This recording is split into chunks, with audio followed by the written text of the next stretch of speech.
nuestro servicio hicimos la lectura bíblica en casi todo el primer capítulo de Segunda de Timoteo. Y pues en este momento vamos a leer antifonalmente.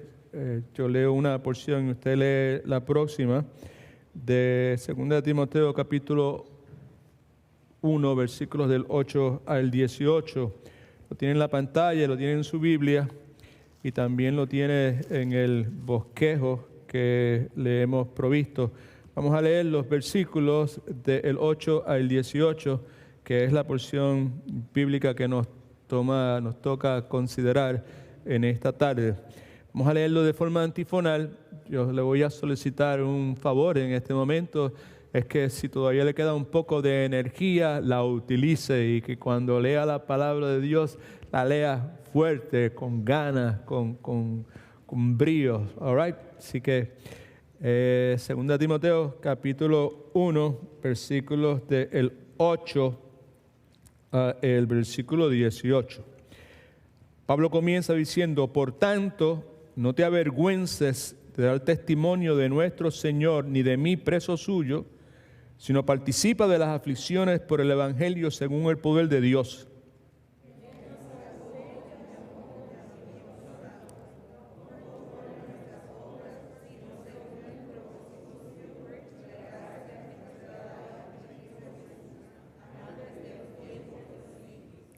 Pero que ahora ha sido manifestada por la aparición de nuestro Salvador Jesucristo, el cual quitó la muerte y sacó a la luz la vida y la inmortalidad por el Evangelio.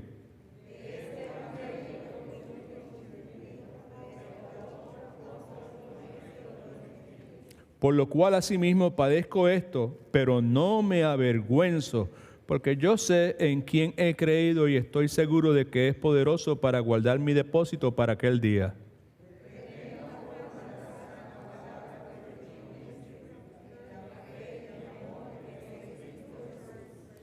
Guarda el buen depósito por el Espíritu Santo que mora en nosotros.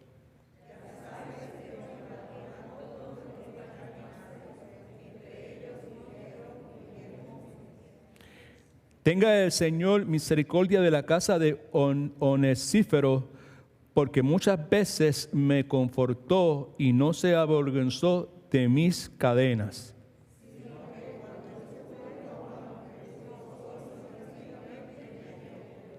Todo es el último versículo. Concédele el Señor que me halle misericordia cerca del Señor en aquel día. Y cuanto nos ayudó en Éfeso, tú lo sabes mejor que nadie. Señor bendiga su santa palabra, mantenga su Biblia cerca de usted, mantenga su bosquejo para hacer alguna anotación que el Espíritu Santo le mueva a hacer.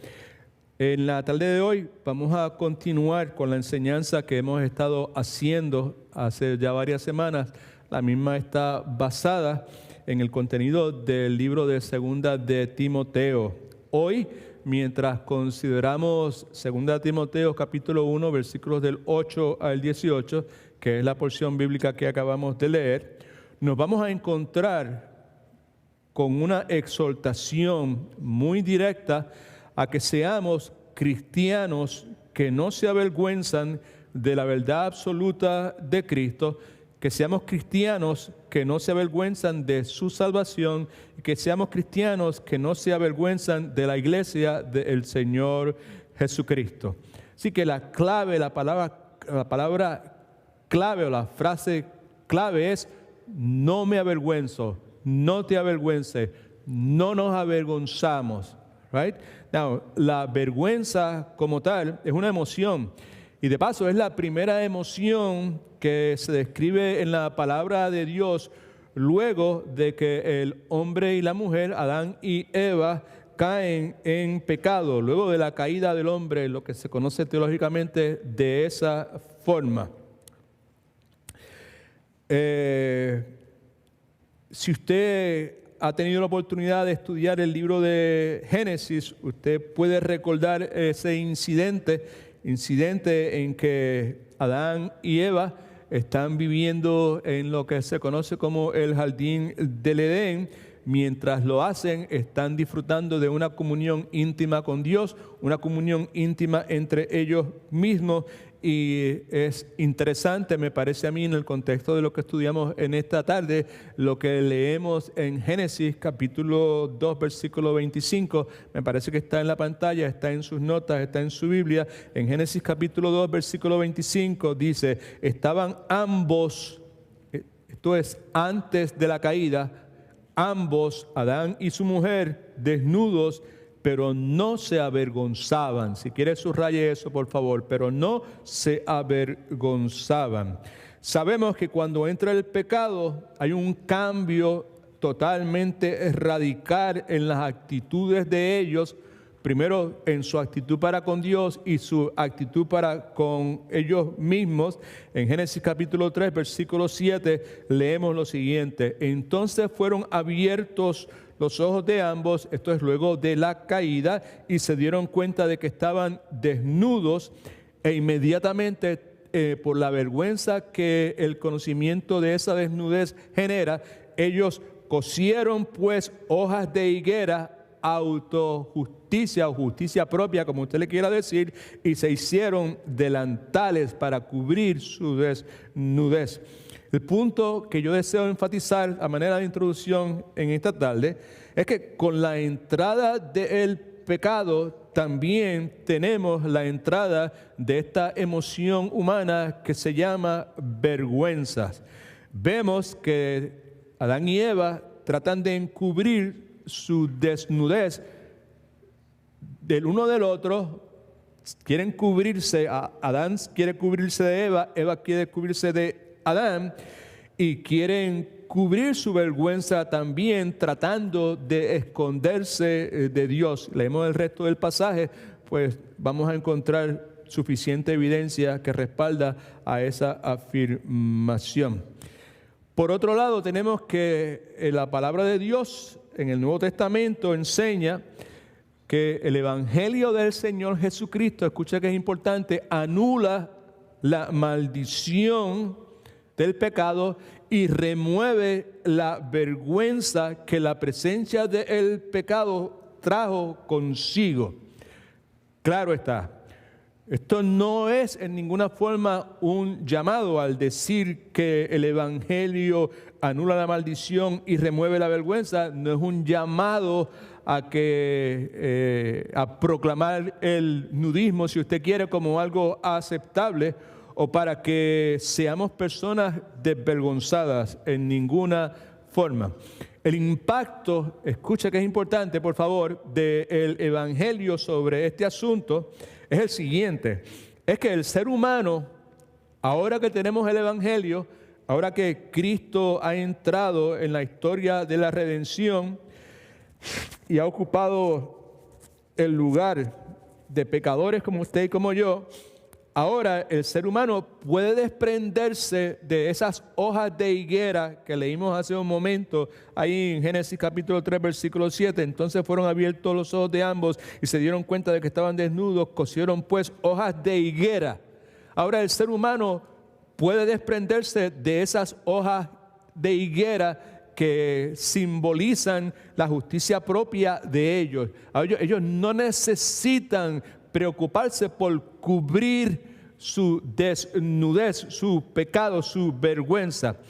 Eso quiere decir que ahora usted no tiene que tratar de seguir cubriendo su pecado y seguir pretendiendo que usted es mucho mejor de lo que en realidad usted es. Usted no necesita continuar haciendo eso en este momento.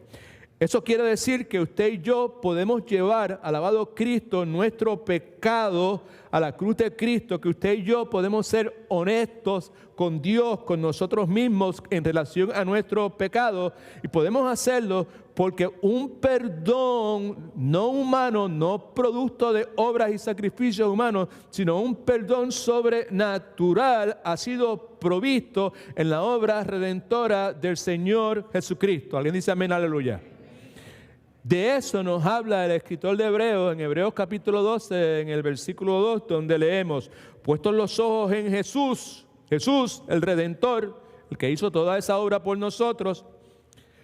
Puestos los ojos en Jesús, corramos la carrera, despojémonos de todo el peso, corramos la carrera poniendo nuestros ojos en Jesús, enfocados en Jesús, en lo que Jesús comenzó, en lo que Jesús está haciendo, en lo que Jesús habrá de consumar en su momento. Puestos los ojos en Jesús, que es el autor y el consumador de la fe, el cual por el gozo, escucha que es importante, puesto delante de Él, el gozo puesto delante de Él, sufrió la cruz. Pero mire lo que dice, menospreciando el oprobio. La palabra oprobio es vergüenza. Menospreciando el oprobio, la vergüenza, y se sentó a la diestra del trono de Dios.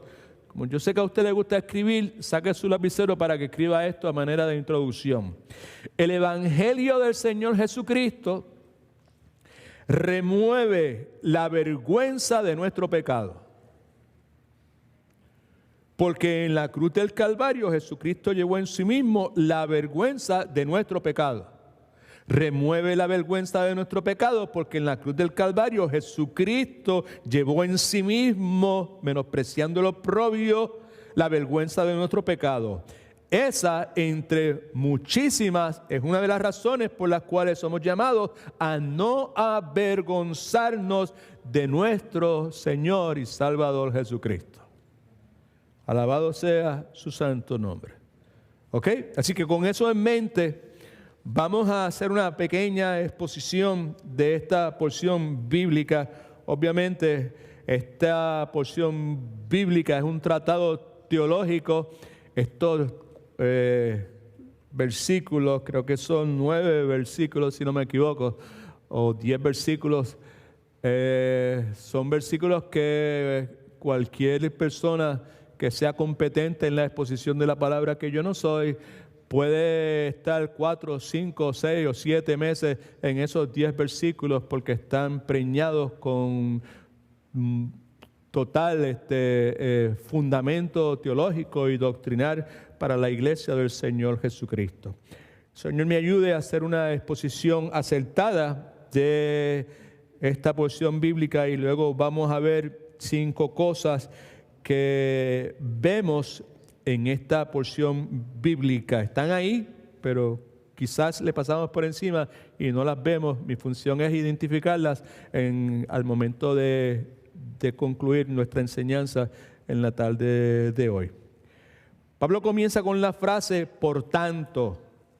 Estoy en el versículo número 8. Por tanto. No te avergüences de dar testimonio de nuestro Señor, ni de mí, preso suyo. Por tanto, ¿qué quiere decir eso? ¿A qué se refiere? Por tanto, obviamente está haciendo referencia a algo que previamente se ha citado.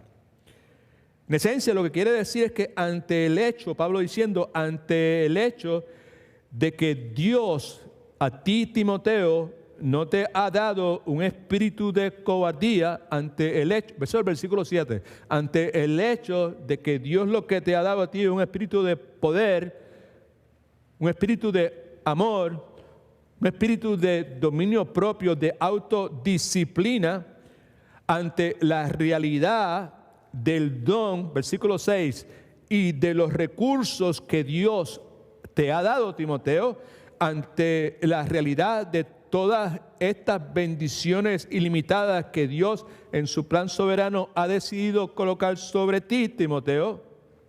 No te avergüences de dar testimonio de nuestro Señor ni de mí. En otras palabras, Timoteo, ante la cantidad de recursos y ante el hecho de que el Espíritu Santo está en ti, que no es un espíritu que te va a llevar a avergonzarte ni a intimidarte, tienes un espíritu que lo que provee en tu vida es poder, amor, dominio propio. Tú no tienes razón de ninguna clase, Timoteo, de avergonzarte, de mencionar el nombre de Cristo, dar testimonio de Él, o de ser conocido como mi amigo, o de ser conocido como mi compañero en el ministerio. ¿Okay? Por tanto, no te avergüences de dar testimonio de nuestro Señor, ni de mí, preso suyo, obviamente. Pablo en principio no se ve a sí mismo como una persona que es prisionera del ejército o el gobierno romano. Él se ve a sí mismo como preso del Señor Jesucristo, porque Cristo para Pablo y para nosotros también tenía y tiene control soberano sobre todos los aspectos de su vida. Para Pablo, si está preso es porque Cristo quería que él estuviera preso con un propósito en particular. Right? So, la exhortación es: no te avergüences de dar testimonio de mí, de hablar de mí, ni de mi persona, preso del Señor Jesucristo. En vez de hacer eso, participa en las aflicciones por el Evangelio según el poder de Dios. Antes bien, Pablo le dice, en compañerismo conmigo, sufre dificultades, sufre vicisitudes, sufre privaciones por causa del Evangelio, confiando en el poder supremo de Dios. ¿Por qué razón Pablo le da esa exhortación? No te avergüences, no te intimides. Dios te dio un espíritu no de cobardía, no de intimidarse, sino de poder, de amor, dominio propio. Y en vez de avergonzarte, lo que debes hacer es join me. Acompáñame, participa conmigo en estas aflicciones y estos padecimientos según el poder de Dios. La razón por la cual Él le da esa exhortación, escuche que es muy importante, es porque las aflicciones son el costo inevitable de la vida cristiana auténtica. Si hay una vida cristiana que es auténtica, el resultado, el costo van a ser las aflicciones. Ahora, para el que es de Cristo, para el que es un cristiano genuino, esas aflicciones son más que un sacrificio, son un privilegio. Más que una prueba, son una bendición. Porque el que es de Cristo, y como vamos a ver, el que se ha agarrado, ha mantenido firme con la sana doctrina, entiende que las aflicciones en la vida del cristiano son cosas que hay que esperar. We should wait for them, expect them. Es algo que es una cosa lógica, que es algo de esperarse en la vida del cristiano. Now, hablando de Jesucristo, en el versículo 9, Pablo dice, Él nos salvó y lo hizo con un llamamiento santo, no conforme a nuestras obras, sino según el propósito suyo y la gracia que nos fue dada en Cristo Jesús antes de los tiempos de los siglos. ¿Entiende por qué razón dije hace un momento que cualquier persona, cualquier hombre de Dios que sea un buen expositor de la palabra de Dios podría tomar estos pasajes bíblicos y en la explicación tomar 4, 5, 6 meses? Pues por lo que acabo de leer, en esencia es soteriología, es la doctrina de la salvación, lo que tenemos aquí en este momento. Versículo 9 nuevamente, Él nos salvó, Dios nos salvó, Dios nos... ¿Cuánto de ustedes Dios lo ha salvado? Okay, si Dios te salvó, okay, Dios nos liberó del mayor de todos los males. Y lo hizo para llevarnos a poseer la mayor de todas las bendiciones.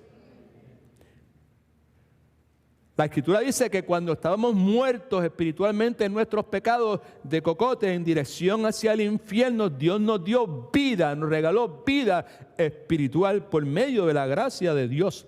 La palabra dice que la paga del pecado, lo que nosotros nos hemos ganado por la obra que hemos hecho en este mundo, es muerte, es separación de Dios, separación espiritual de Dios, separación eterna de Dios, pero el regalo de Dios es vida eterna en Cristo Jesús. Así que Pablo dice, Él nos salvó y lo hizo con un llamamiento santo. Ahora, eso se refiere a lo que se conoce teológicamente como el llamamiento eficaz y salvador a los creyentes, quienes han sido llamados por Dios a salvación, pero no solamente a salvación, han sido llamados para ser santos y eventualmente, escuche, esa santidad será perfeccionada totalmente en la eternidad. Clarifica el asunto Pablo cuando dice, no conforme a nuestras obras. Así que la razón, el motivo, la base de ese llamado en ninguna forma se origina en nada que Pablo o Timoteo o usted y yo hubiésemos hecho. No tiene absolutamente nada que ver con cualquier buena obra que usted y yo podamos hacer, sino más bien es según el propósito suyo y la gracia que fue dada en Cristo Jesús antes de los tiempos de los siglos. El punto aquí es que la salvación no está basada en nuestros logros, sino que está basada, conforme a lo que dice el pasaje, en el propósito soberano de Dios, en su plan sabio, porque el plan de Dios es sabio, es un plan fijo, es immutable, es algo que no cambia en ningún momento, y por lo tanto la salvación está basada única y exclusivamente en la soberana gracia de Dios, está basado en su favor inmerecido. ¿Cómo ustedes son salvos? Son salvos, it's because of that. Pues no tiene que ver nada con lo que usted ha hecho o lo que usted puede hacer en el futuro. Y esto antes de los tiempos de los siglos. Lo que quiere decir es que nuestro destino eterno fue determinado y sellado desde antes de que el mundo comenzara. Think about that. Antes de que el mundo comenzara, mi destino eterno fue determinado y sellado por el Señor. Antes de que la eternidad tuviera su comienzo, nosotros, y nosotros me refiero no a la raza humana, me refiero a los creyentes, antes de que eso sucediera, la eternidad tuviera su comienzo, nosotros estábamos incluidos, Dios nos incluyó en el propósito soberano de Él, y esa inclusión, que es lo que Pablo está enfatizando, no tiene que ver nada con cosas que usted y yo podamos hacer, con ofrendas que podamos dar, por talento que podamos tener, por servicio que podamos rendir a la obra del Señor. Está simplemente basado en la gracia de Dios.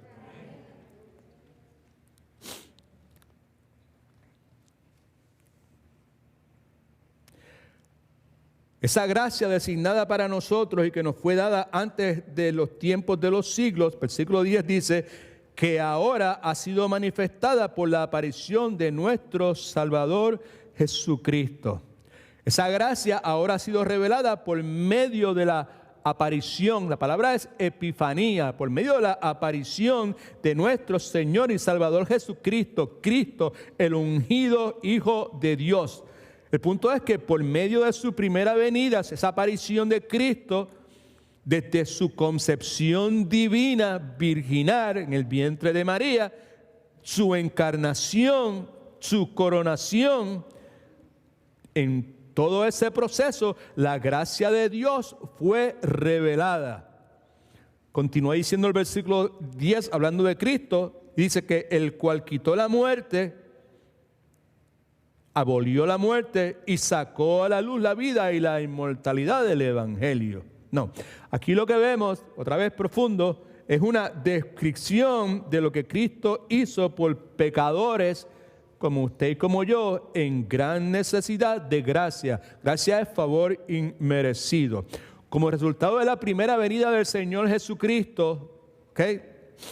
La muerte, escucha que es sumamente importante, interesante por demás. La muerte fue completamente derrotada.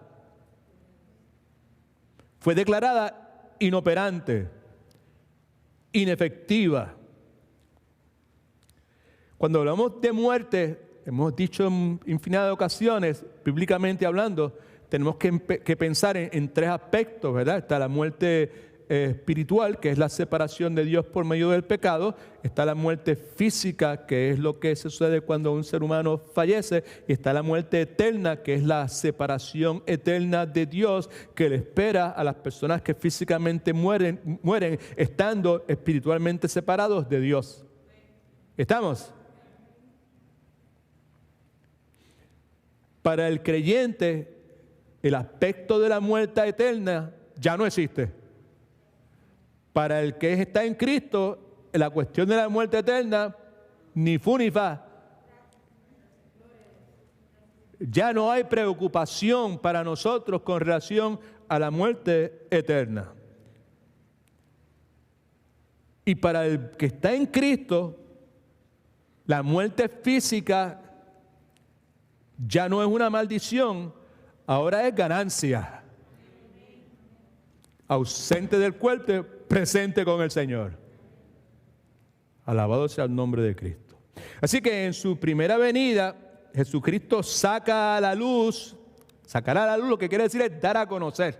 Da a conocer la vida incorruptible por medio de su resurrección, muy importante que vamos a mencionar dentro de unos momentos, y por medio del Evangelio. Versículo 11 continúa hablando de ese Evangelio.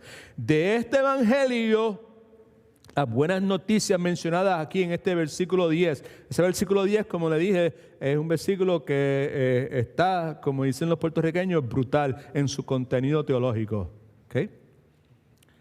De este Evangelio, de esas buenas noticias mencionadas, que ahora esa gracia designada desde antes de la fundación del tiempo fue manifestada por medio de la aparición, de la intervención, la presencia de nuestro Señor Jesucristo, el cual con su sacrificio en la cruz del Calvario y con su victoriosa resurrección quitó la muerte y saca a la luz la vida, la inmortalidad del Evangelio. De este Evangelio, Pablo dice, yo fui constituido, fui comisionado divinamente. Tres cosas. Lo primero es predicador. Predicador es una persona que proclama, es un proclamador, es un heraldo que anuncia pública y oficialmente el mensaje que le ha sido encomendado por parte del jefe de del Señor de y en el caso de Pablo, el jefe de el Señor de es el Señor Jesucristo. De este Evangelio, escucha que es importante, de este Evangelio yo fui constituido. ¿Dónde está Pablo en el momento que está escribiendo? Preso. Esperando que lo trasladen a una prisión mejor con aire acondicionado y todo el montón de golf, un campo de golf y todas esas cuestiones. No, esperando para ser ejecutado. ¿Ok? Dice, de este Evangelio yo fui constituido predicador y fui constituido apóstol. Un apóstol es uno que dice y hace solamente lo que ha sido enviado a decir y hacer. Otra vez, un apóstol es una persona que dice y hace solamente lo que él ha sido enviado. Apóstol quiere decir enviado, pero que ha sido enviado a decir y hacer algunas cosas. Y el título como tal o la posición como tal lleva consigo un elemento de autoridad, de gran autoridad, de seria autoridad. Fue constituido predicador, apóstol y maestro. Interesante, porque en el caso del maestro, el énfasis es en la interpretación del mensaje que proclamaba con autoridad. Él era un heraldo, uno que proclamaba, era apóstol, lo hacía con autoridad. Ahora, como maestro, interpretaba ese mensaje que estaba trayendo, como es el caso del apóstol Pablo. Es una persona también que instruye cuidadosamente con las cosas que tienen que ver nuevamente con la salvación y la gloria de Dios en el contexto del Nuevo Testamento. Así que Pablo dice, de este evangelio yo fui constituido predicador, apóstol y maestro de los gentiles, pero mira el versículo 12, lo que dice, por lo cual asimismo padezco esto. En otras palabras, estoy preso porque yo fui constituido divinamente como predicador, como apóstol y como maestro, y me he tomado bien en serio la encomienda que me han dado, y el resultado ha sido que estoy preso debido a que realizo la asignación que Cristo me dio como apóstol de él. Estoy encarcelado en prisión, padezco toda clase de aflicciones y probablemente seré ejecutado en el futuro cercano como un criminal. Punto. Pero no me avergüenzo. No me avergüenzo de estar preso en el hoyo ese apestoso donde estaba preso, lleno de ratones y de podredumbres y toda esta cosa horrible usted se puede imaginar. No me avergüenzo de estar encadenado, algo que era una ignominia en aquel entonces, pero no me avergüenzo. No me avergüenzo de nada de esto. Porque yo sé a quién he creído. A pesar de toda la infamia, a pesar de toda la desgracia, no me avergüenzo en lo más mínimo. En vez de eso, en lugar de deshonra, para mí es una alta honra ser contado con esos que fueron aprisionados, encarcelados por la causa de Dios. Ahora estoy en el Salón de la Fama con Daniel. Ahora estoy en el Salón de la Fama con Jeremías. Ahora estoy en el Salón de la Fama con José de Egipto.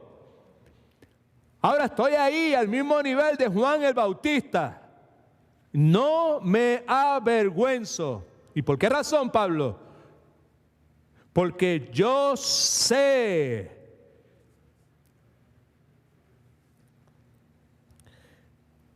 Yo tengo un conocimiento absoluto, con total certeza. Yo sé en quién es Dios Padre, Dios Hijo. Pablo tenía un conocimiento íntimo del Dios Salvador. Remember, Pablo es el individuo que va en camino a Damasco con la intención de tumbarle la cabeza a la mayor cantidad de cristianos posible y tiene un encuentro. No de los que se hacían aquí hace un tiempo los fines de semana, sino un encuentro genuino y verdadero con el Dios creador del universo. No solamente este, sino que este es el Pablo que en determinado momento tiene la inmensa bendición de ser arrebatado y remontado al quinto cielo y escuchar cosas que no se pueden ni siquiera ni articular.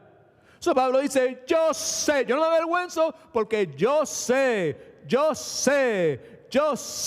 en quién yo he creído. La palabra creído es interesante porque implica el conocimiento de algo que aconteció en el pasado y que tiene resultados continuos. Yo sé en quién yo he creído y yo no me avergüenzo. No solamente eso, sino que yo estoy absolutamente seguro, totalmente persuadido de que Él es poderoso, que tiene suficiente poder y es absolutamente capaz para guardar mi depósito. Mi depósito es la vida de Pablo en este lado de la eternidad y en el otro lado de la eternidad. Guardar es un término militar, puede ser utilizado para una persona que es responsable de proteger con su propia vida lo que ha sido dejado a su cuidado. Pablo dice, yo estoy seguro de que Él es poderoso, el Dios que me salvó, el Dios que yo conozco, el Dios que se me apareció a mí en el camino a Damasco, el Dios que ha estado conmigo en cuanto a tribulación, en cuanto a naufragio, en cuanto a prisión, en cuanto a abuso. Yo estoy totalmente seguro que Él es más que poderoso, Él tiene el poder suficiente, Él es suficientemente capaz para guardar, para proteger mi depósito, mi vida en este lado de la eternidad y en el otro lado de la eternidad también. Y termina diciendo mi depósito para aquel día. Frase interesante porque se refiere al día en que cada creyente va a estar delante del tribunal de Cristo, donde la obra de cada verdadero, genuino seguidor del Señor Jesucristo va a ser manifiesta, va a ser revelada. Versículo 13, exhortación, regulatorio para Timoteo. Retén.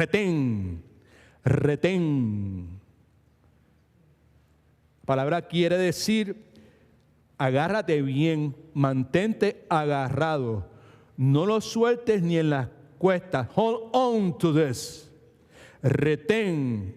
La forma de las sanas dos palabras que de mí oíste. La forma se refiere a un patrón, se refiere a un modelo, se refiere a un bosquejo. En otras palabras, mantente agarrado a ese patrón, a ese modelo que se te ha dado y que será el que determine la guía y la forma de trabajo que tú has sido llamado a ejecutar. En otras palabras, usa ese modelo como ejemplo, no te apartes de él. Mantente ahí en ese modelo en todo momento. Retén la forma de las sanas palabras que de mí oíste. Sanas palabras, sana doctrina. Es la escritura, la doctrina enseñada en la escritura. Y Pablo había sido la fuente o el instrumento que Dios había utilizado para traer esa revelación divina. Versículo 13. Retén la forma de las sanas palabras que de mí oíste. Pero hay una instrucción particular. Dice, en la fe y amor que es en Cristo Jesús. En fe y amor. Fe en este caso se refiere a la confianza que una persona debe tener en la palabra de Dios como algo que es verdadero. Acuérdate, retén la forma de las sanas palabras que de mí oíste. Ese retener la forma de esas palabras, la sana doctrina, la escritura, la palabra de Dios, en fe y en amor, con confianza absoluta de que escuche, porque aquí estamos hablando de cristianos que nunca se avergüenzan de la verdad absoluta de Cristo, nunca se avergüenzan de la verdad absoluta de Cristo, no importa dónde sea, no importa con quién esté, no importa las circunstancias, no se avergüenzan de la salvación que hay en Cristo, no se avergüenzan de la iglesia del Señor Jesucristo. Pablo le dice, retén, agárrate bien agarrado a ese patrón, a ese modelo de las sanas palabras, de la sana doctrina, pero tienes que hacerlo con fe, tienes que hacerlo con una confianza de que la palabra de Dios es verdadera, y tienes que hacerlo en amor. Se refiere que al hacerlo, al agarrarte, y hay muchas cosas que se pueden decir que están incluidos en el agarrarse, en mantenerse agarrado de ellas, pues es necesario hacerlo con bondad, es necesario hacerlo con compasión. ¿Para con quién? Compasión, bondad para con los incrédulos, para con los que no creen. Compasión y bondad para los creyentes que son inmaduros. Compasión y bondad para aquellos a quienes por mucho tiempo se les enseñó incorrectamente. Y ahora en el plan soberano de Dios, Dios los trae en nuestro camino. Pablo dice, retén la forma de las sanas doctrinas de me oíste, en la fe y el amor que es en Cristo Jesús. Porque la fe y el amor son cosas que están centradas en el Señor Jesucristo. Es en el Espíritu de Cristo el que nosotros podemos pues tener esa fe y tener ese amor. Versículo 14. Guarda, que quiere decir protege, quiere decir defiéndelo contra cualquier ataque y nunca permitas que sea alterado, nunca permitas que se modifique, aún en lo más mínimo. Guarda, protege, defiende ¿qué? El buen depósito. Primeramente es bueno porque le pertenece a Dios, es bueno porque resulta en la gloria de Dios, es bueno porque por medio de él viene la salvación. Y ese buen depósito es lo que usted y yo conocemos, podemos decirle, el Evangelio, la palabra de Dios, la Escritura, la sana doctrina, la integridad de la palabra de Dios. Guarda, protege, defiende, guarda, protege, defiende, guarda, protege y defiende, muerde, araña en cualquier momento. No permitas en ninguna forma que nadie venga a añadirle o a quitarle. Guarda el buen depósito por el Espíritu Santo que mora en nosotros. Confiando a esa gestión, confiando en el poder del Espíritu Santo de Dios que nos guarda y confiando en la perseverancia de los santos que son fortalecidos por el Espíritu Santo. Versículo 15. Ya sabes, Timoteo, ya sabes que me abandonaron los que estaban en Asia y entre ellos Figelo y Hermógenes. Ya sabes. Ahora, ¿por qué Pablo dice, ya sabes, a Timoteo? Le dice eso porque Timoteo había pasado por algunos años en su ministerio como pastor en la iglesia de Éfeso, que era en aquel entonces una provincia de Asia. Así que ya sabes, tú tienes conocimiento de esto. Esto no es nada nuevo. Lo que te estoy diciendo es algo que ya tú has escuchado previamente. Ya sabes que me abandonaron, y no fueron uno ni dos. Me abandonaron, ¿cuántos? Todos. Me abandonaron todos los que están en Asia. Abandonar es desertar de las filas de un ejército.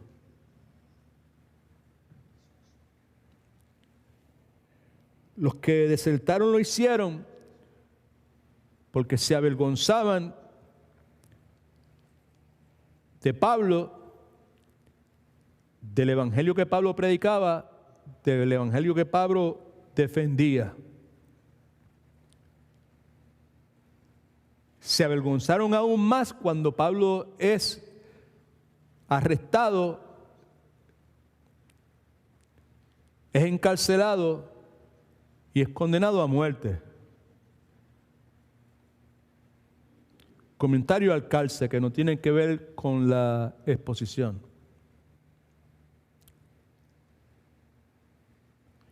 Ser rechazado por el mundo no es agradable.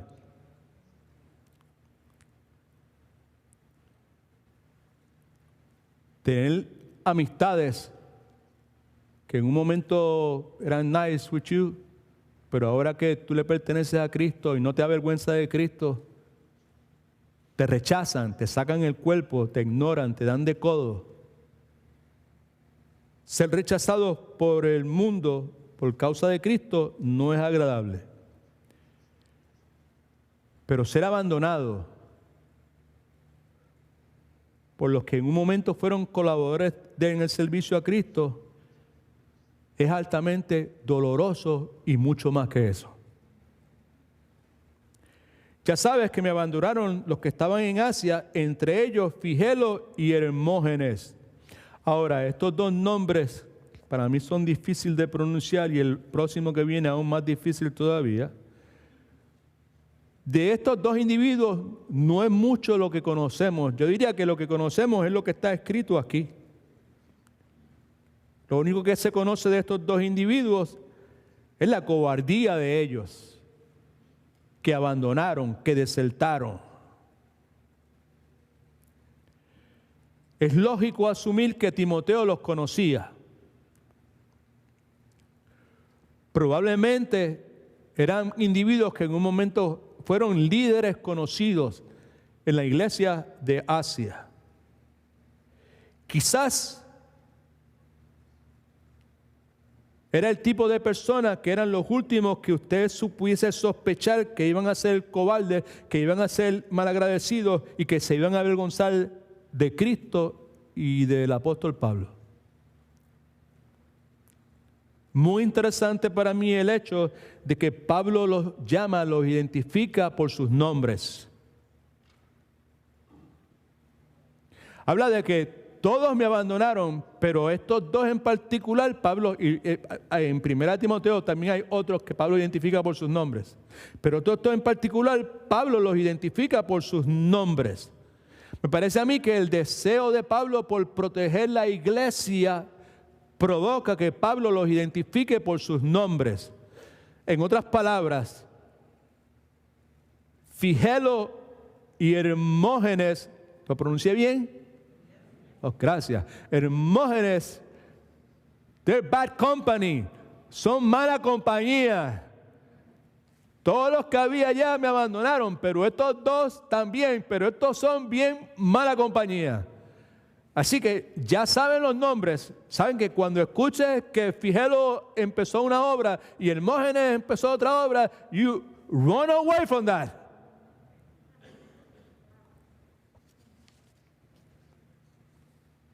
En el día de hoy, en nombre del supuesto amor, muchas personas muchos pastores que tienen el compromiso y el celo por la causa del Señor Jesucristo, son tildados de gente arrogante, de gente ruda, de gente odiosa, porque se toma la iniciativa de decir nombres. Tal persona es un falso maestro, tal persona es un falso profeta, tal individuo es una falsa profetisa. No la escuche, no compre ningún libro, no vaya a ninguna webpage. Versículo 16. Tenga el Señor misericordia, en otras palabras, el favor, el cuidado, la providencia de Dios sean con la casa de Onesíforo. ¿Lo dije bien? Good. Mira que lo he practicado. Ahora, dice porque muchas veces, implica continuidad. Me confortó. ¿Y no hizo qué? Y no se avergonzó de mis cadenas. No se avergonzó de que yo estuviera prisionero y condenado a muerte. Ahora, Onesíforo era uno de los colaboradores ideales de Pablo. Era uno de los pocos que no había desertado. En vez de desertar, lo que hizo fue hacer todo lo contrario. Se hizo amigo íntimo de Pablo en la cárcel. No se avergonzó, no tuvo temor de visitar a Pablo con regularidad. Y conforme a lo que la Escritura nos dice, se empeñó, fue a servir y sirvió, atendiendo las necesidades del apóstol Pablo. Versículo 17, otra vez, versículo 16.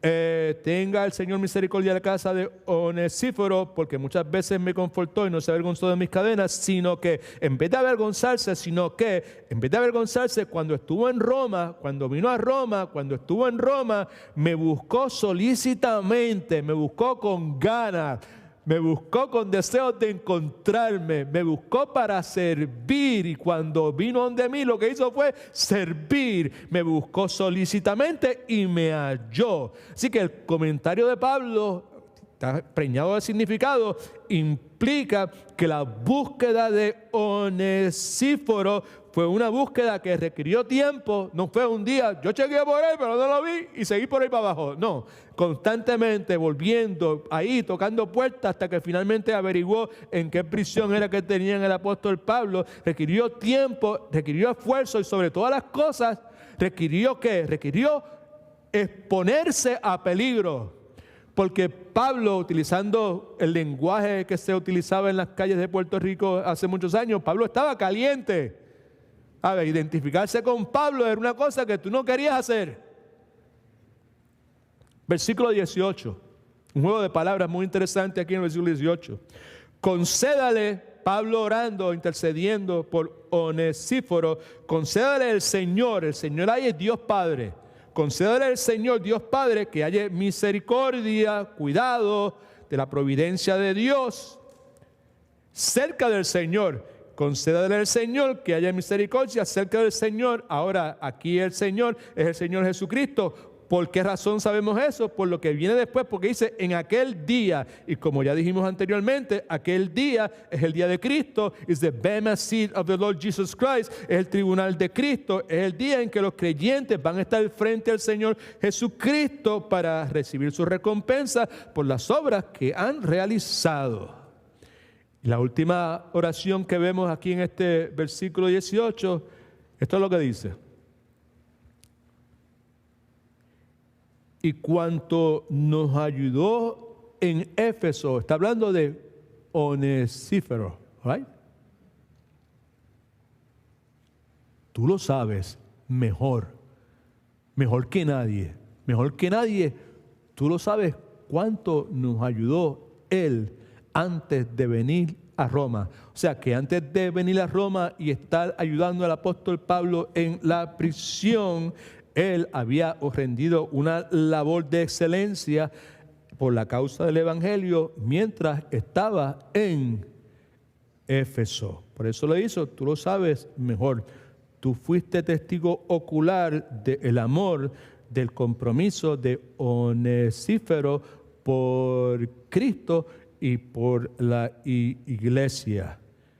Aquellos otros dos sinvergüenzas, que yo no les sé pronunciar el nombre otra vez, Fígelo y Hermógenes, sácales el cuerpo porque son mala compañía. Onesífero, júntate con él porque él es muy buena compañía. Ahora, saqué su bosquejito porque aquí hay 5 cosas que tenemos que ver que están en esta porción bíblica. Es bien rápido lo que vamos a hacer. Algunas cosas que vemos en esta porción bíblica. Lo primero que vemos el evangelio del cual no podemos avergonzarnos. A este evangelio usted y yo no podemos avergonzarnos. Este evangelio no podemos avergonzarnos. No puedo avergonzarme. Antes de ir a Puerto Rico le confié que iba a tener interacción con 4 o 5 amigos míos, muy intelectuales cada uno de ellos, muy profesionales, ingenieros 3 de ellos, el otro máster en economía y la madre de los tomates, y no creían en la luz eléctrica, excepto uno que el hijo de él en la universidad conoció al Señor y se retiró de la universidad, se fue al seminario y se hizo pastor de una iglesia en California. All right? Okay. Y le pedí que oraran por mí para que cuando yo estuviera con ellos, porque yo me iba a reunir con ellos, pues que yo no me intimidara, right? Y que no me avergonzara del evangelio. ¿Pero qué? ¿Cómo va a ser? ¿Que usted se va a avergonzar del evangelio? Pues la Biblia dice, el que se cree que esté firme, ¿qué? Mire que no caiga, right?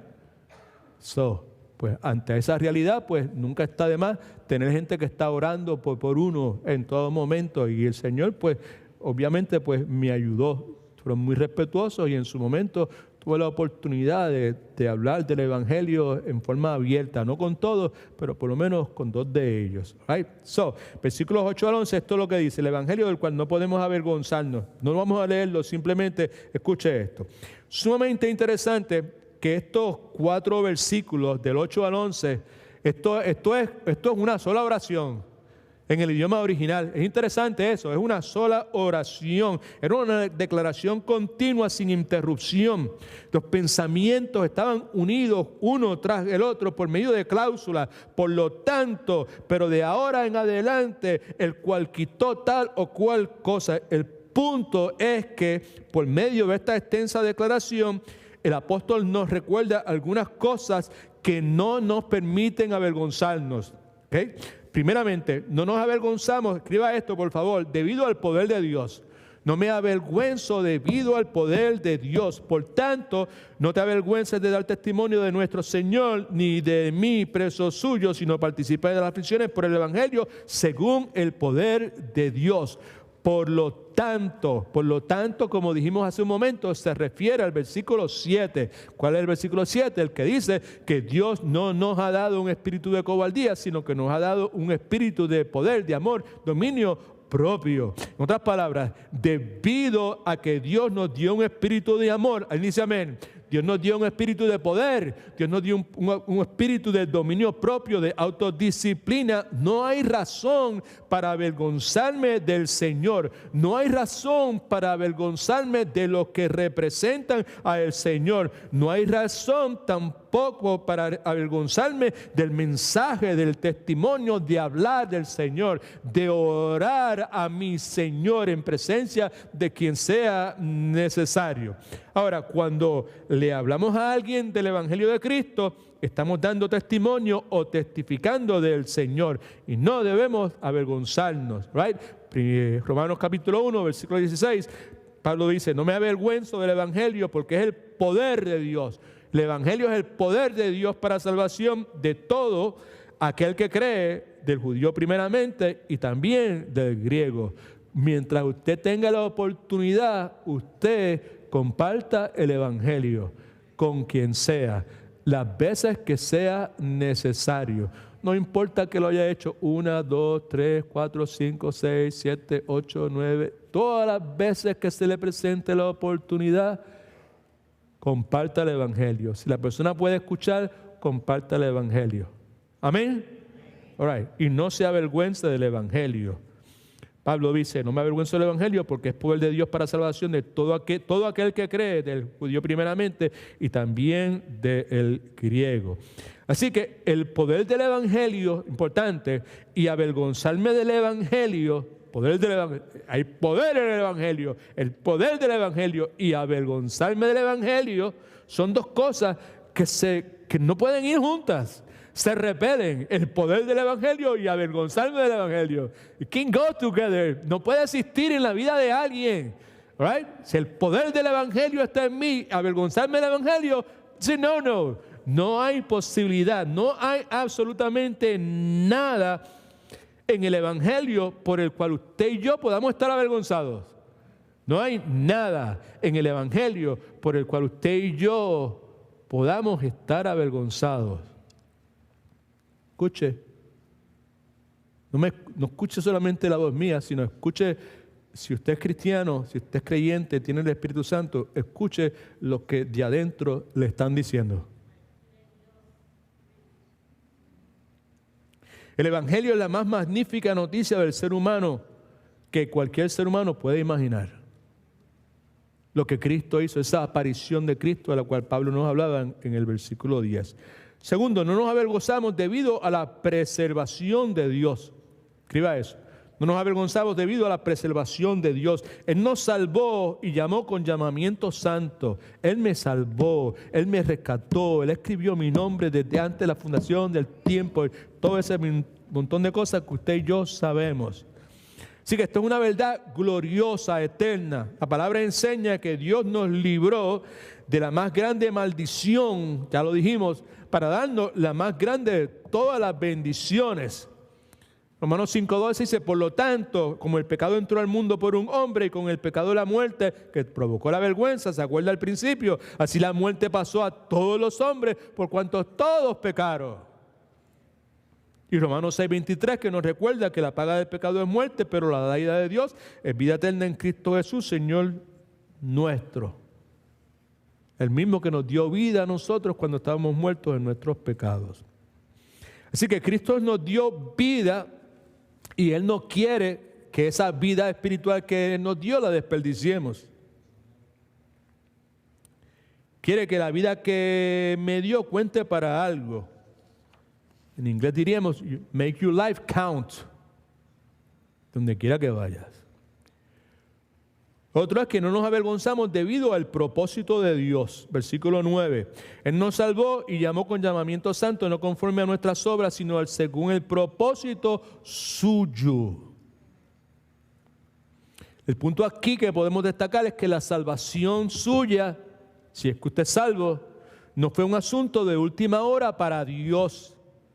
Porque la palabra de Dios dice claramente que fue algo planeado, fue algo diseñado por Dios desde antes de que la eternidad comenzara. Alguien me preguntó, ¿y cuándo fue eso? I had no idea. Pero fue antes de que la eternidad comenzara. Es interesante, en Apocalipsis capítulo 13, versículo 8, hablando de la bestia, ¿verdad? De las dos bestias, pero de una en particular. Esto es lo que lee. Escuche bien lo que voy a leer, por favor. No creo que esté en sus notas, pero escuche lo que dice.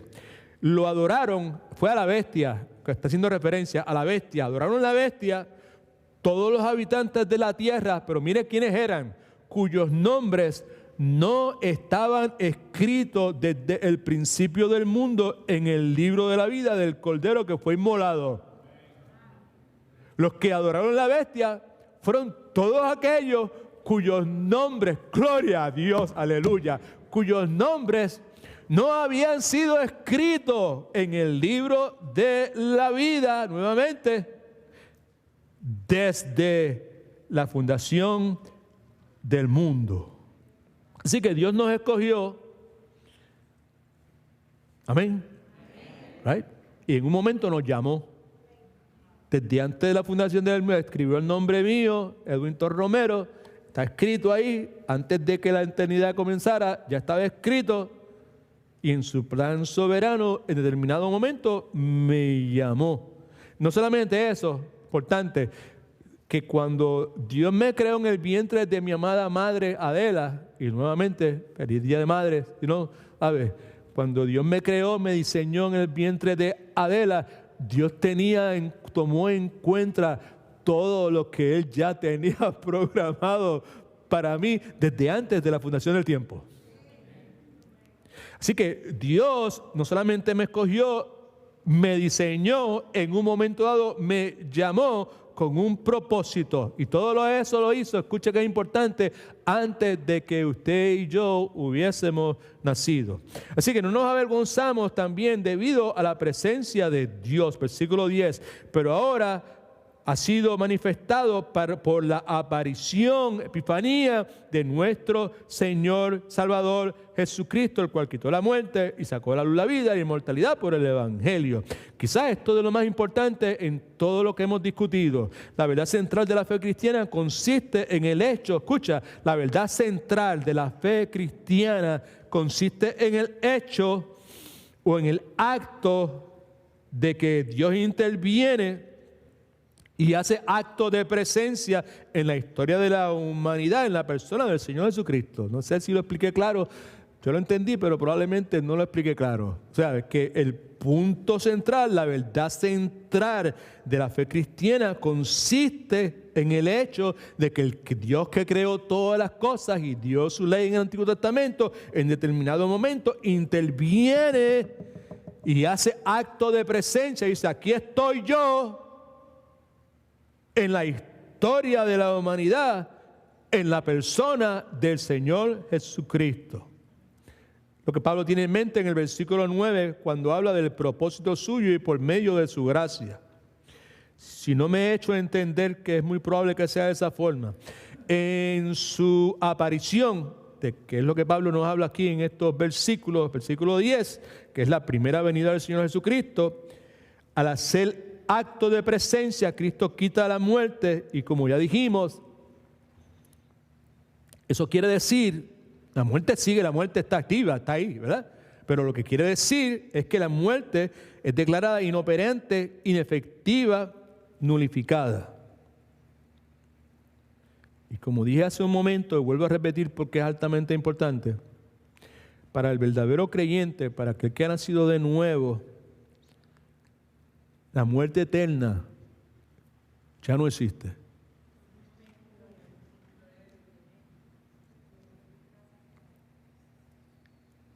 Y la muerte física ya no es maldición, es ganancia.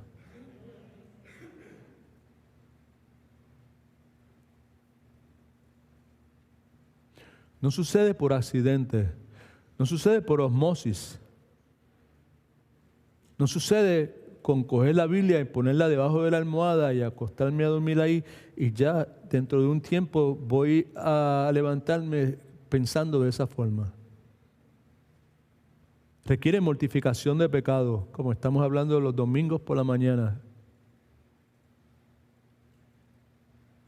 Requiere un estudio serio de la palabra de Dios. Requiere confesión de pecado. Requiere arrepentimiento. Requiere un servicio genuino, desinteresado a la obra del Señor. Escriba estas dos cosas, por favor. Cristo abolió la muerte como resultado de la cruz y Cristo provee vida e inmortalidad como resultado de su resurrección. ¿Okay? Abole la muerte como resultado de la cruz, provee vida e inmortalidad como resultado de su resurrección. La segunda cosa es que una fe que no se avergüenza. Esto son las cosas que vemos en esta porción bíblica. Versículo 12. Por lo cual asimismo padezco esto, pero no me avergüenzo porque yo sé en quién he creído y estoy seguro de que es más poderoso para guardar mi depósito para aquel día. Así que las verdades del Evangelio que Pablo ha descrito en estos versículos, estas verdades que Pablo está describiendo, todo esto que él ha dicho, es lo que le permite a Pablo vivir la vida cristiana con el ímpetu, con la pasión, con la entrega total que se describe en el Nuevo Testamento. En otras palabras, el hecho, esto es simple, el hecho de que Pablo creyó que Jesucristo murió por su pecado, Pablo creyó que Jesucristo resucitó victorioso sobre la muerte y el pecado, es un hecho que cambia radicalmente la forma que Pablo vivió. Amén. Eso es todo lo que queremos decir. Él creyó eso. Él creyó que Cristo murió por sus pecados.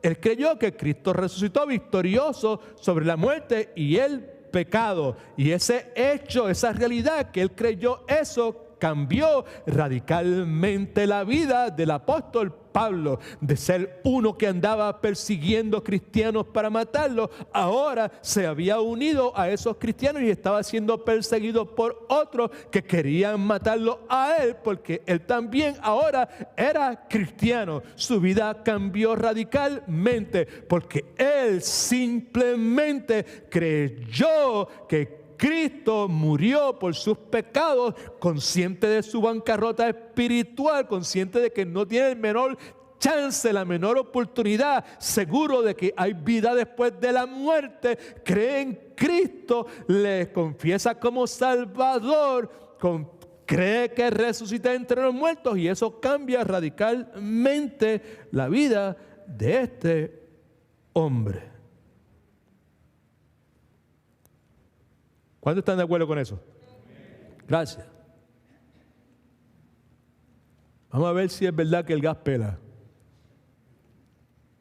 Le pregunto, ¿el Evangelio ha hecho alguna diferencia en la forma que usted vive? ¿El Evangelio ha hecho alguna diferencia en la forma que usted trata a otras personas? Particularmente aquellos que no son como usted, que no son del mismo color suyo, que no hablan el mismo idioma suyo. Le pregunto, ¿el Evangelio ha hecho alguna diferencia en la forma que usted utiliza su tiempo libre?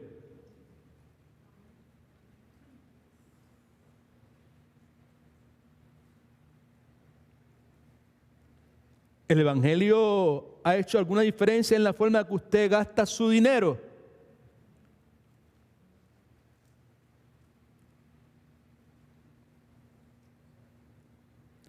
¿El Evangelio ha hecho alguna diferencia en la forma en que usted hace sus planes para el futuro?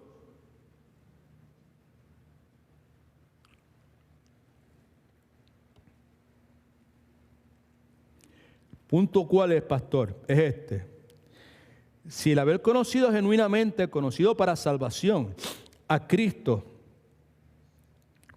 no ha cambiado seriamente la forma en que yo vivo, entonces Edwin Torres Romero es un ateo práctico.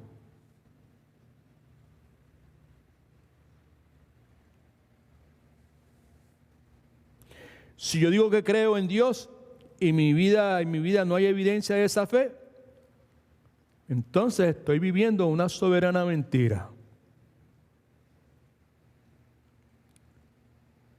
El punto es que el mensaje de la cruz de Cristo jugó un papel sumamente importante en la vida del apóstol Pablo, que le permite a él tolerar toda aflicción, toda adversidad. Si no hubiese jugado un papel clave, importante, determinante en la vida de Pablo, todo lo que él experimentó hubiese sido una soberana pérdida de tiempo y esfuerzo, pero no lo fue.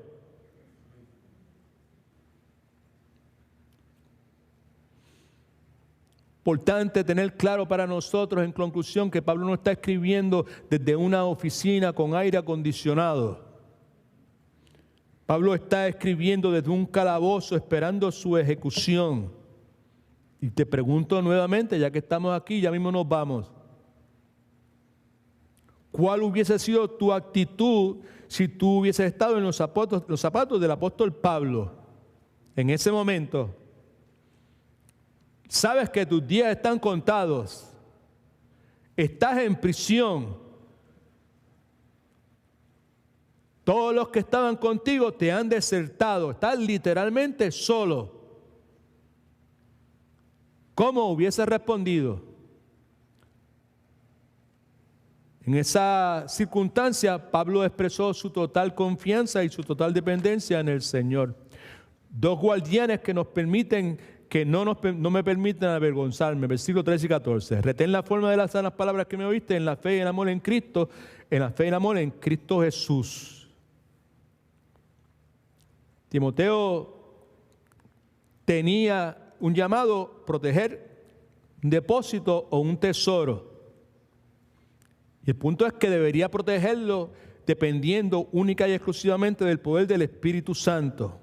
El tesoro, como ya dijimos, el Evangelio, la Escritura, la sana doctrina, la verdad absoluta de la palabra de Dios, la integridad de la Escritura. ¿Y cómo se protege eso? Porque es para nosotros también. Nosotros también estamos llamados a hacer eso. No solamente Timoteo. Cada uno de nosotros somos llamados a hacer lo mismo. Dice amén. La pregunta es, ¿cómo yo voy a proteger ese depósito? Ya mencionamos que lo hacemos protegiendo y defendiéndolo contra cualquier ataque y nunca permitiendo que sea alterado o que sea modificado aún en el punto más mínimo. Don't mess with the scripture. No me le venga a traer nuevas revelaciones. No le quite a la palabra de Dios. Es suficiente.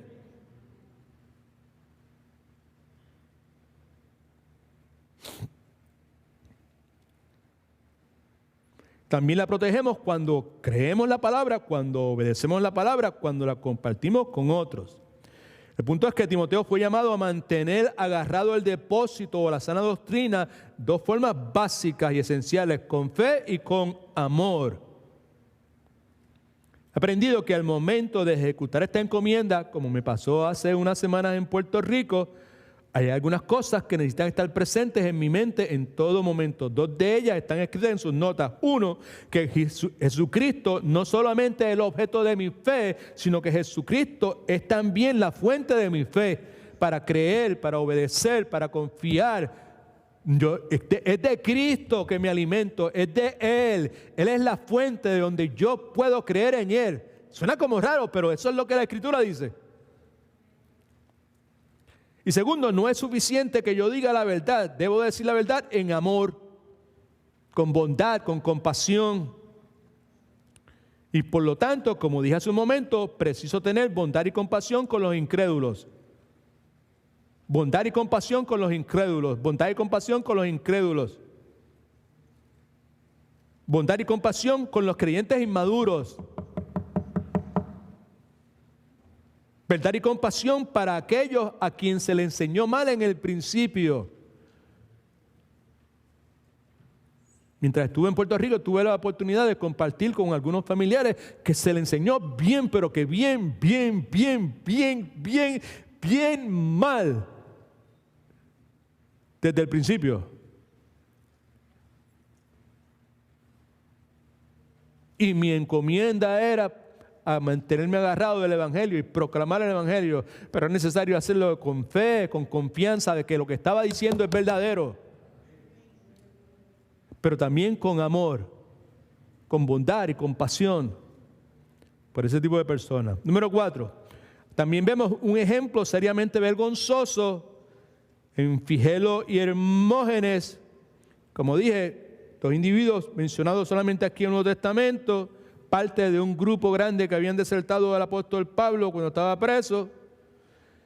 Eran parte de un grupo que quizás pudo haber testificado a favor. Primera de Timoteo habla sobre eso, que podían haber testificado a favor de Pablo en algún momento, pero le dan la espalda y chitón, se guardan silencio.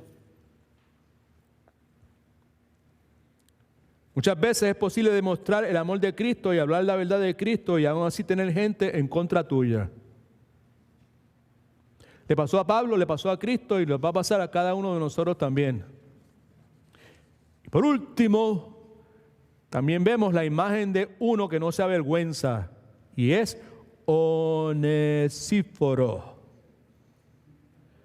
En contraste con el ejemplo negativo y la compañía negativa, ejemplo y compañía negativa de Figelo y Hermógenes, Pablo da el ejemplo de la compañía y ejemplo positivo de Onesíforo. Tres cosas vemos. El servicio de Onesíforo, Pablo dice, muchas veces me confortó. Un comentario que leí acerca de esto decía lo siguiente: Onesíforo llegó a Roma a servir y cuando llegó el momento de servir, sirvió. Muy interesante esa afirmación. Vino a servir y cuando llegó el momento de servir, sirvió. Right? Hay personas que vienen a servir a través de los años, no estoy hablando de nadie aquí, a través de los años pues he conocido personas que no, pues yo quiero servir, yo quiero servir, yo quiero servir. Y he aprendido que uno sabe si eso es genuino, ¿verdad? Si la persona es un siervo de Dios, una sierva de Dios, se puede ver cuando alguien lo trata como un siervo o como una sierva. Cuando alguien le pide, haz esto, haz aquello otro, recoge tal cosa, ¿cómo responde? Onesíforo vino a servir y sirvió consistentemente. Segundo, el sacrificio de él. Dice la Escritura que no se avergonzó de las cadenas de Pablo, sino que cuando llegó a Roma, movió cielo y tierra hasta que finalmente encontró a su amado hermano y amigo. ¿Okay? En ese momento no era muy deseable ser amigo de Pablo, pero para este hombre, Onesíforo, las cadenas del calabozo romano no eran una razón para avergonzarse. No, déjeme decir algún comentario aquí que creo que vale la pena decirlo. Escuche. Me parece a mí que en el caso de cada uno de ustedes, incluyéndome a mí, si en algún momento un cristiano en necesidad tocara en la puerta de nuestro hogar, sin duda nosotros haríamos lo que nosotros pudiéramos hacer y más probablemente por llenar esa necesidad. Amén. Si un cristiano tocara.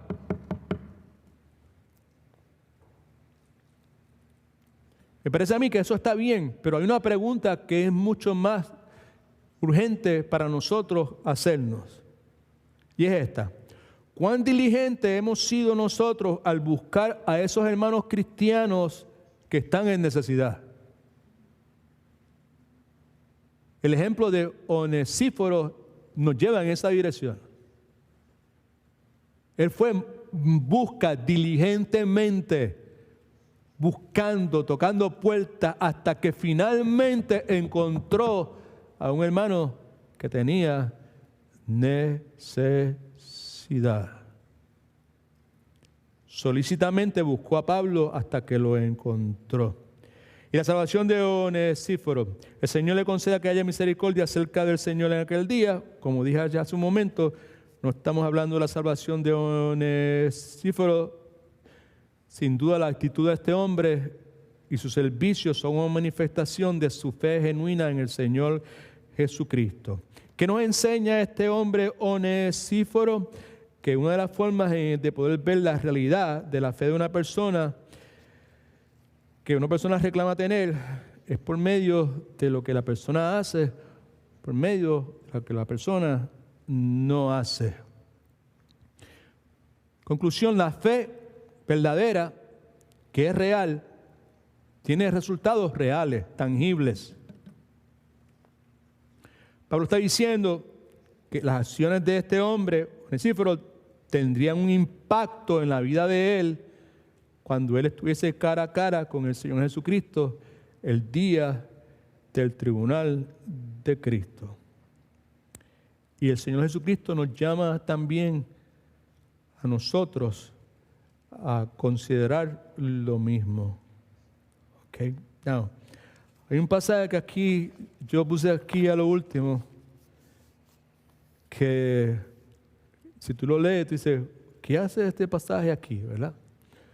Pues, por lo menos para mí, me pareció bien concluir haciendo referencia a este particular.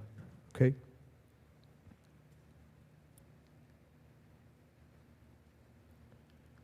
Nosotros hemos visto en infinidad de ocasiones la narrativa de Hechos, capítulo 9, versículos 3 y 5, que lo tienen en sus notas, en cuanto a la conversión del apóstol Pablo. Presten atención, que es simple lo que voy a decir. En cuanto a la conversión del apóstol Pablo.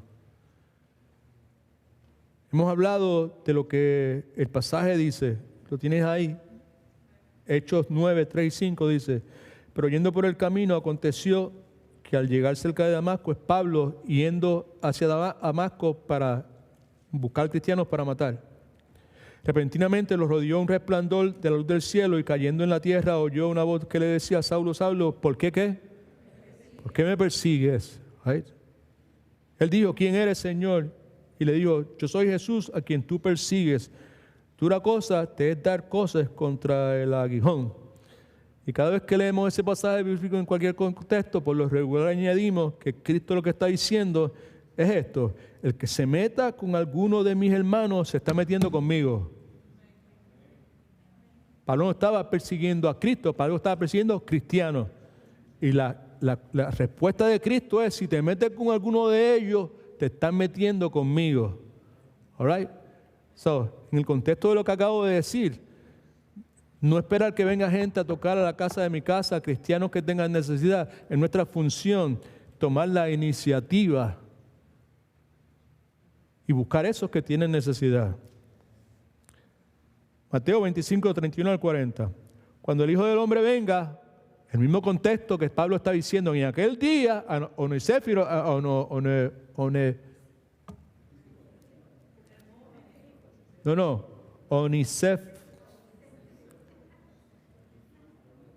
Ay, Padre. Onesíforo, right? Okay. En aquel día, que el Señor tenga misericordia de él, right? Okay. Ahora Cristo, escúchelo hablando de eso mismo.